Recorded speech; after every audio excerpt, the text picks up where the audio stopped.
A very good morning to all of you. Today we will learn chapter 4 of your book Basis of Accounting. Right? Simple topic but very relevant. देखो, for every organization we need to calculate profit or loss. And for calculating the profit and loss, first we must know which basis of accounting is followed in that organization. So there are two bases of accounting. First is cash basis and second is accrual basis. ये basis क्या है ये clear कर देते हैं. देखिए, if the transaction is made on the basis of cash,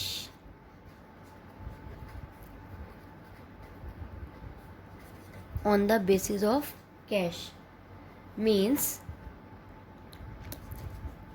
revenue is recognized on receipt of cash and expenses is incurred when it is paid. Simple अगर मैं अपनी लैंग्वेज में कहूँ तो दो बेसिस हैं, cash basis, accrual basis. Cash basis में आप जब भी कैश आएगा तब आप मान लोगे जी रेवेन्यू हो गया, और जब कैश जाएगा आप मान लोगे एक्सपेंस हो गया. सबसे बड़ी बात इसमें कैश बेसिस में क्या है कि हमें ये मतलब नहीं है कि whether this cash receive from the previous year और फॉर द नेक्स्ट ईयर और for the last year, doesn't matter. When ever the cash receive, then it will be recorded in the books of account as revenue, and when we paid the cash it will be taken as expenses simply, and the profit will be calculated on the basis of revenue minus expenses. For example, आज मैंने sale किया 4 lakh rupees का, right, and I have received only the 3,50,000. So I will recorded sale as 3,50,000 instead of 4 lakh. मुझे record 3,50,000 ही करना है. मैं यही मानूंगी कि यही मेरी रेवेन्यू है. Same as if I have sold goods for ₹5 lakh but receive the amount in advance ₹6 lakh, so I will take ₹6 lakh as revenue instead of 5 lakh. तो सिंपल मैं क्या कहना चाह रही हूँ, जब बेटा आपको कैश रिसीव हो गया जितना, वो आपका इस ईयर का रेवेन्यू बन जाएगा, और जो भी आप पेड कर रहे हो वो आपके एक्सपेंस बन जाएंगे. अब वो एक्सपेंस चाहे वो लास्ट ईयर के हो चाहे वो नेक्स्ट ईयर के हो, डजेंट मैटर. जब कैश आया प्लस जब कैश गया माइनस, और इसके अकॉर्डिंग प्रॉफिट निकल जाएगा. अब आते हैं एक्रूअल बेसिस, जो कि एक्रूअल कॉन्सेप्ट पे बेस है. ये कहता है कि when actual transaction is transacted it must be recorded. Either cash has been received or not, और cash has been paid or not. ये कहता है कैश आए या ना आए, कैश जाए या ना जाए, अगर ट्रांजैक्शन एक्चुअली हो गई है तो आप उसको बुक्स ऑफ अकाउंट में रिकॉर्ड कर दो. Means income is recorded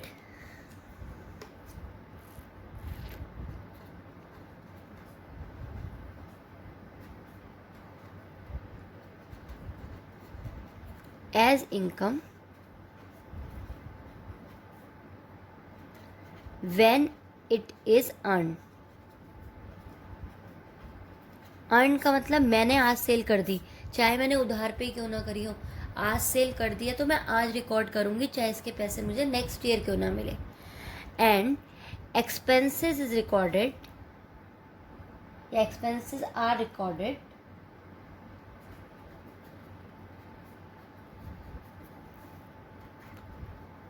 when it incurred. जिस बार के मेरे एक्सपेंसेस हैं जब इनकर्ड हुए मुझे तभी रिकॉर्ड करना है, इररेलेवेंट ऑफ दिस कि whether cash has been paid or not. तो यहाँ पर क्या कर रहे हैं, ये इररेलेवेंट ले रहे हैं किसको, कैश मोमेंट को, और यहाँ पर पूरा का पूरा बेस क्या है, कैश मोमेंट है.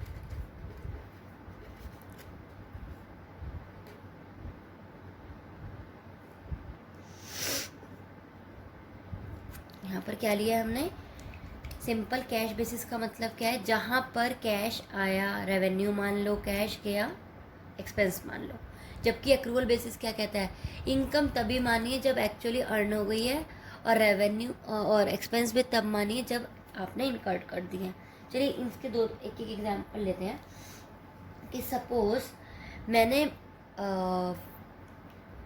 सेल करी है कब, फरवरी में मैंने सेल की, फेब में ₹2 लाख की, राइट। अब ये इसमें से मुझे 1 लाख रुपीज़ रिसीव हो गया, और 1 लाख रुपीज़ मुझे अभी रिसीव होना बाकी है। बेटा अगर मैं कैश बेसिस को फॉलो करती तो मैं सेल सिर्फ रिकॉर्ड करती कितनी, 1 लाख। दैट मीन्स ये जो रिसीव हुआ सिर्फ वो। लेकिन अगर मैं अक्रूवल बेसिस को करती हूँ तो एक्चुअल सेल मेरी कितनी हुई है, 2 लाख। तो मैं कितना रिकॉर्ड करूँगी फेब में सेल, 2 लाख। सिंपल है। दूसरा एग्जांपल लेते हैं। रेंट मुझे हर साल देना होता है। रेंट जो मार्च का है वो मेरा है 20,000। मैंने पे अभी नहीं किया, ये क्या है, मेरा पेबल है। अगर मैं कैश बेसिस को फॉलो करूं तो बेटा मैं इसको रिकॉर्ड ही नहीं करूंगी। I will not record as expense, क्योंकि कैश बेसिस क्या कहता है, भाई अगर पे किया है एक्चुअली तो आप खर्चा मानिए, नहीं पे किया तो मत मानिए। बट अगर मैं एक्रूवल बेसिस को लेके चलूँ, एक्रूवल बेसिस कहता है जिस बार का एक्सपेंस है आप तभी रिकॉर्ड करो, चाहे आपने पे किया हो या ना किया हो। तो I will record it as expense. लेकिन मैं क्या लिख दूंगी, इट इज पेबल। भाई इसी बार का एक्सपेंस है, मैं इस बार के खर्चे में इसको लिखूंगी। लेकिन हाँ, मैं साथ ही साथ रिकॉर्ड कर दूंगी कि अभी मैंने पे नहीं किया, पे करना है। सिंपली क्या कहता है, कैश बेसिस कहता है कि आपको कैश पे नज़र रखनी है। किस बार का भी कैश हो, इस बार का है, पिछले साल का है, लास्ट नेक्स्ट ईयर का है, डजेंट मैटर। आया तो रेवेन्यू, गया तो एक्सपेंस। जबकि एक्रूवल बेसिस क्या कहता है कि जिस बार इनकम एक्चुअली अर्न हुई है, जिस बार की सेल है, भाई उसी साल पे रिकॉर्ड कर दो आप, चाहे आपकी पैसे आए हो या ना आए हो। और इसी तरीके से एक्सपेंस भी उसी जिस ईयर के है उसी टाइप की पेड कर दो। भाई सिंपल सी बात है बेटा, अगर आप पूरे साल की नेक्स्ट ईयर की फ़ीस एडवांस दे देते हो तो एक्रूवल बेसिस ये कहता है कि वो अब इस बार रिकॉर्ड नहीं करनी, वो कैश में तो लिखना है लेकिन इस बार की इनकम नहीं माननी क्योंकि वो नेक्स्ट ईयर की है। लाइकवाइज अगर मैं अब आपसे कहती हूँ क्वार्टर फीस, आपने अभी जनवरी में फ़ीस दे दी, या अभी क्या चल रहा है, जून चल रहा है, तो जून में आपने जुलाई अगस्त सितंबर तीनों की फ़ीस दे दी। बट बेटा खर्चा तो 3 महीने का है, वो 1 महीने का तो नहीं है ना, तो हम तीनों महीने के खर्चे में सेग्रीगेट करके लिखेंगे। एक्रूवल बेसिस जो है वो एक्चुअल बेसिस है, जो क्या कहता है कि आप चाहे कैश आए या ना आए, चाहे कैश पे करो या मत करो, ट्रांजैक्शन को तभी रिकॉर्ड करो जब वो एक्चुअली अकर्ड हुई है। सिंपल था। Now we will see the difference between the cash basis and accrual basis, which is given in your book, page number 4.3. And these differences are very important for your examination point. It may be come in 1 mark or 2 marks, or it may be come in 4 marks. The first basic difference is nature of transaction. देखिए cash basis में both transaction, cash and credit, both transaction is recorded. Sorry, in accrual basis we record cash and credit transaction. accrual में तो भाई पैसा आया तब भी record करना है, नहीं आया तो उधार मान के करना है, पर रिकॉर्ड करना है।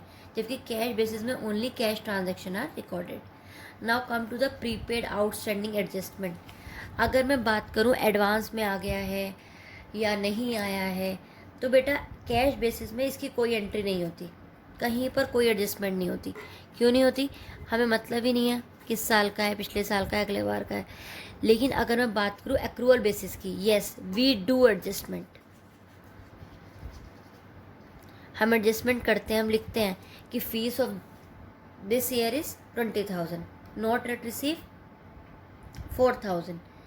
तो हम क्या करते हैं, टोटल एक्चुअल लिखते हैं इस ईयर का कितना हमारा इनकम है, इस बार के कितने एक्सपेंस है, उसको लेकिन नहीं आया है तो आउटस्टैंडिंग के नाम से लिख देते हैं, एक्स्ट्रा आ गया है तो एडवांस के नाम से लिख देते हैं, बट हम एडजस्ट करते हैं. Now the third point is profit और लॉस. क्योंकि ये दोनों ट्रांजेक्शन रिकॉर्ड नहीं करता कैश बेसिस, तो यहाँ पर हम ये कह सकते हैं correct profit can not be ascertain. Correct profit और loss is not ascertain. But accrual basis में तो हम सब चीज़ रिकॉर्ड कर रहे हैं. हम बेटा ये भी रिकॉर्ड कर रहे हैं कि इस बार कितना नहीं आ पाया है, एक्चुअल सेल कितनी हुई है, कैश ट्रांजैक्शन भी रिकॉर्ड कर रहे हैं, क्रेडिट भी कर रहे हैं. तो यहाँ पर हमारा करेक्ट प्रॉफिट हम फाइंड कर पाते हैं. नेक्स्ट आता है टेक्निकल नॉलेज. कैश बेसिस में no technical knowledge is required. क्यों नहीं चाहिए भाई? सिंपल, ये तो कोई भी कर लेगा बेटा.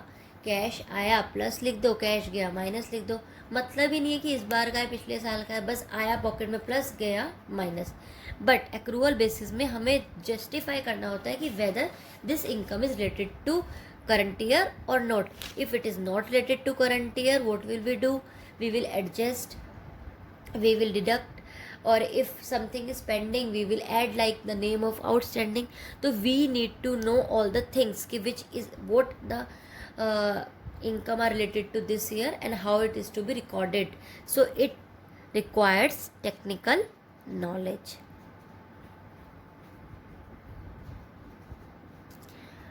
बेटा मैं शॉर्ट में लिख रही हूँ. You can refer page number 4.3 of your book for the language. Right.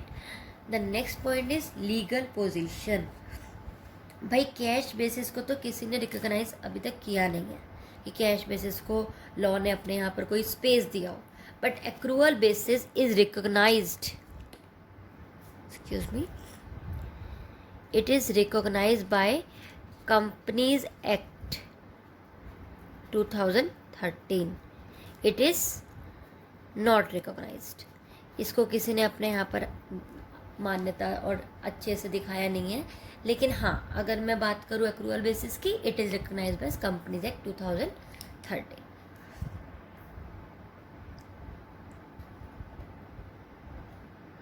तो यहाँ पर हम दोबारा से क्लियर कर लेते हैं basis of accounting, cash basis and accrual basis.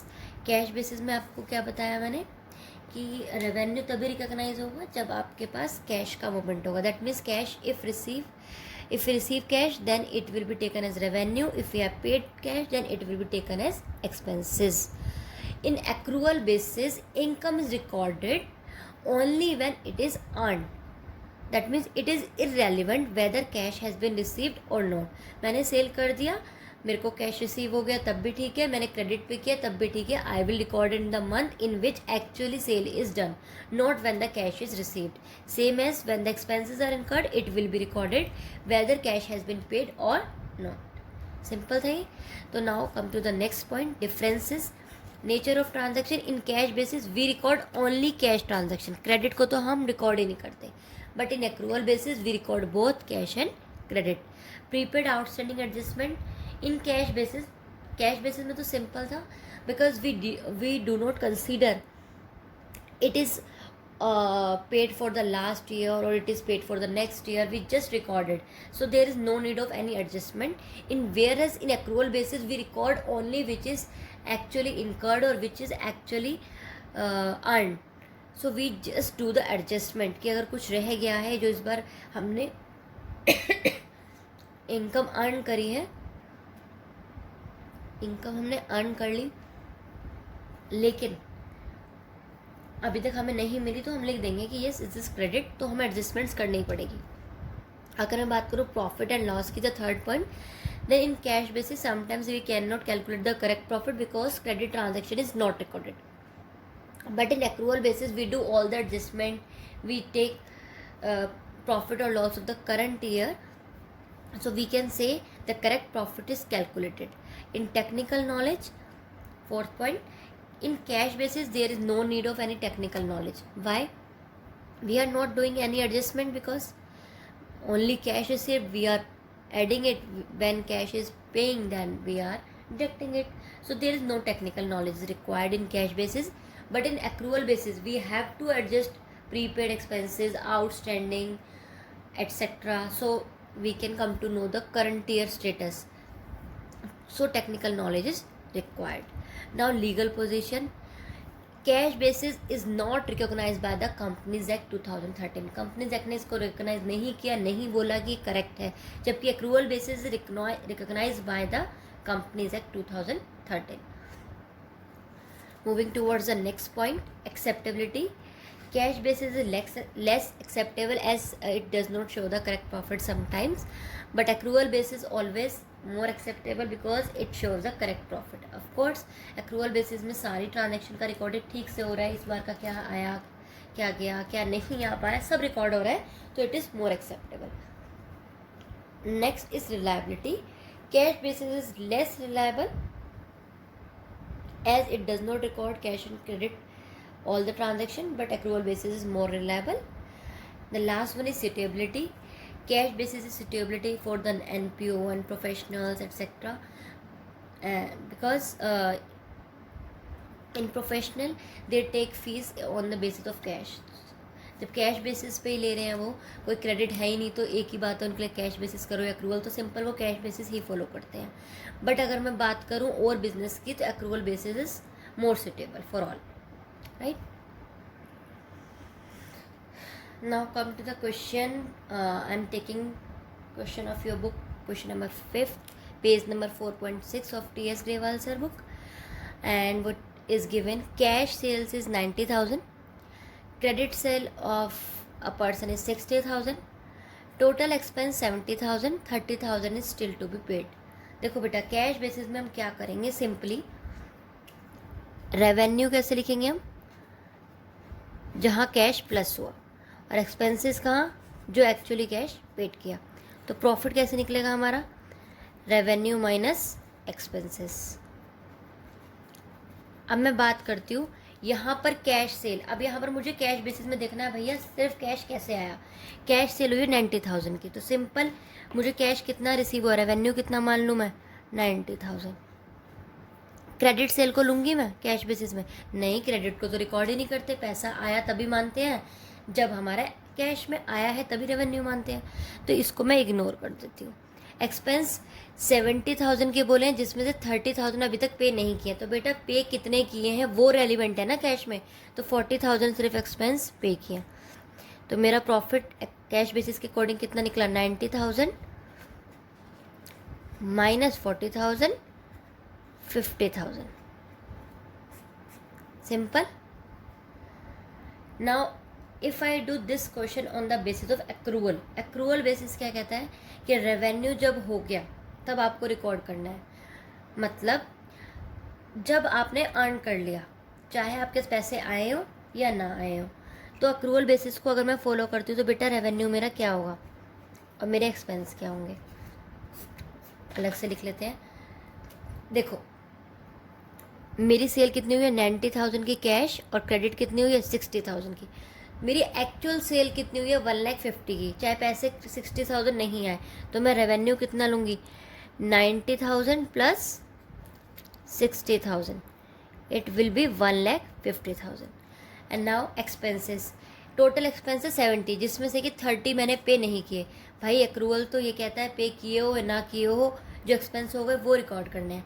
तो एक्सपेंसेस कितने हो गए मेरे, 70,000. So profit will be revenue minus expense, that means 1,50,000 minus 70,000, it will be 90,000. आपको समझ में आया? बहुत सिंपल सा क्वेश्चन मैंने लिया. कैश बेसिस में कैश जो आया सिर्फ उसको रेवेन्यू मानना है, और कैश जो गया उसको एक्सपेंस मानना है. एक्रूवल बेसिस में मुझे इस बार के सारे इनकम्स को लेना है, चाहे मेरे को कैश अभी तक मिला हो या ना मिला हो. तो यहाँ पर मैंने कैश बेसिस में सिर्फ कैश सेल को लिया था और कैश एक्सपेंसेस को लिया था 70 से, जिसमें से कि 30,000 पे नहीं किए थे. तो मेरा सिंपल आंसर आ गया था 90 माइनस 40, 50. बट एक्रूवल बेसिस की अगर मैं बात करती हूँ तो एक्रूवल में मैंने दोनों ट्रांजेक्शन को लिया है, चाहे मुझे रिसीव हुआ है चाहे नहीं हुआ है, चाहे मैंने पे किया है चाहे नहीं किया है. अगर मेरा इस साल का है तो मैं उसको रिकॉर्ड करूँगी। तो यहाँ मेरी जो सेल मैं कंसीडर करूँगी वो दोनों करूँगी, कैश भी क्रेडिट भी। 90 + 60 150 और एक्सपेंसेस भी टोटल लूँगी, चाहे मैंने पेड 30 नहीं किया, that means 70। So the income will be, the profit will B 1,50,000 - 70 90,000. For better understanding, we will do one more question number 7 of your book.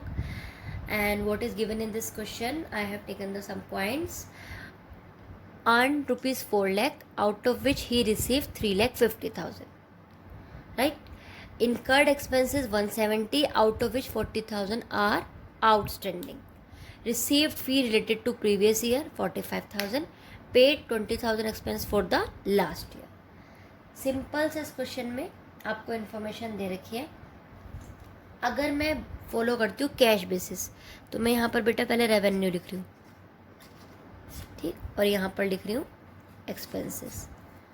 यहाँ मैं निकाल लूँगी प्रॉफिट, रेवेन्यू माइनस एक्सपेंसेस।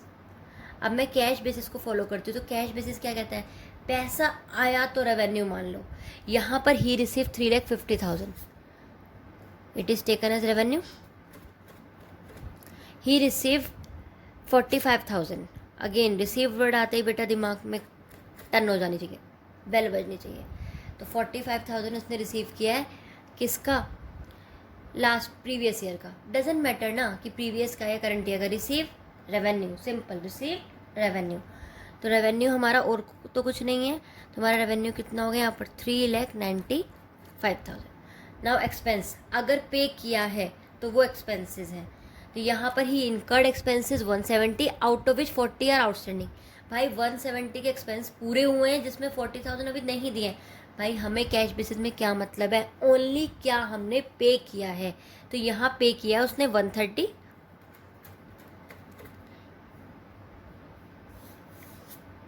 इससे हमने कैलकुलेट किया, एंड ही पेज 20,000, यहाँ भी 20,000 पे किया।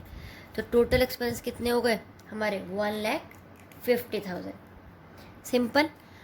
हमने क्या लिया है बेटा, हमने लिया है रिसीव वाली बात और पेड वाली बात। तो हमारा प्रॉफिट कैसे निकलेगा, 3,95,000, या इनकम कह लीजिए इसको 1,50,000, एंड इट विल बी 2,45,000।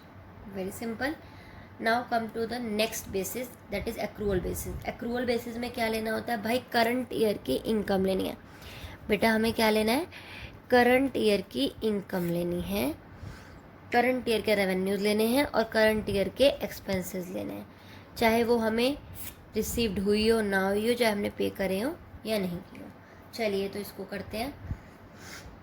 यहाँ पर करंट ईयर के रेवेन्यू की बात करूँ, ही अर्न, क्योंकि हमें एक्रूअल में सिर्फ अर्न लेना है, चाहे रिसीव हुआ का नहीं हो। तो उसने अर्न कितना किया है, 4 लाख रुपीज़।